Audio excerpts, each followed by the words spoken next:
Das Ende ist nah, aber nur das Ende dieses Jahres. Was ist eigentlich dieses Jahr passiert? Die Episoden haben wir wirklich fortgeführt. Wir sind in die Malerei mehr gegangen. Wir haben Dinge wiederholt. Und ich glaube, in der Wiederholung liegt ja auch ungeheuer viel Kraft. Ja? Was ganz entscheidend ist, für mich auf alle Fälle, das Buch ist fertig geworden, Zeiten des Zeichnens. Und ich will nochmal sagen, das Buch ist kein Zeichenbuch. Es ist wirklich ein Buch, wo ich versucht habe, nochmal klarzumachen, warum Zeichnen so wichtig ist. Für jeden eigentlich. Deswegen heißt der Untertitel ja auch, warum jeder zeichnen können sollte. Und wer es sich jetzt geholt hat und gelesen hat, würde ich mich freuen, auch wenn ihr einfach Feedback gebt, ob das wirklich sich gelohnt hat, dieses Buch zu schreiben. Und dieses Zeichenbuch ist ja letztendlich auch eine Grundlage, mit diesem YouTube-Kanal wirklich etwas Komplexeres hinzubekommen. Die zwei anderen Dinge sind die Workshops.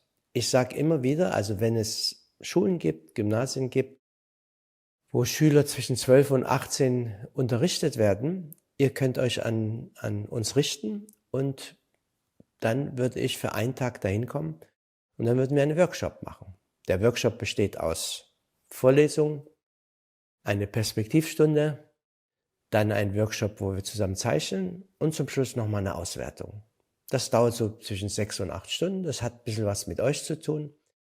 Ich würde kostenfrei zu euch kommen, aber vergesst nicht, wenn ihr sozusagen anschreibt, ihr habt auch Arbeit. Ihr müsst diesen Tag organisieren an den Schulen, wo immer es ist. Also ich mache das sehr gerne und werde das 3 bis 4 Mal im Jahr machen. Die nächste Pfeiler ist Eine Stadt zeichnet. Und das ist dieses Jahr wirklich in Wittenberg gelungen. Ich hoffe, dass im nächsten Jahr das noch in anderen Städten gelingt. Und wenn nur eine Stadt noch dazu kommt, freue ich mich schon. Aber darüber werde ich dann im Laufe des nächsten Jahres euch weiter berichten, ob es weitergeht, wie es weitergeht. Und ich glaube, dass dieses Jahr auch in euren Einsendungen sehr, sehr gut gezeigt haben, dass gerade Einzelne sich ungeheuer entwickeln. Ja? Und das ist eben auch der Punkt beim Zeichnen. Wenn man begreift, dass das Zeichnen für einen was bringt, dann hat es nur noch mit Arbeit zu tun. Also, ich hoffe, dass das Zeichnen für viele, das zeigen die Einsendungen, für viele wirklich ein Medium geworden ist. Also wir sind wirklich bestärkt, da weiterzumachen.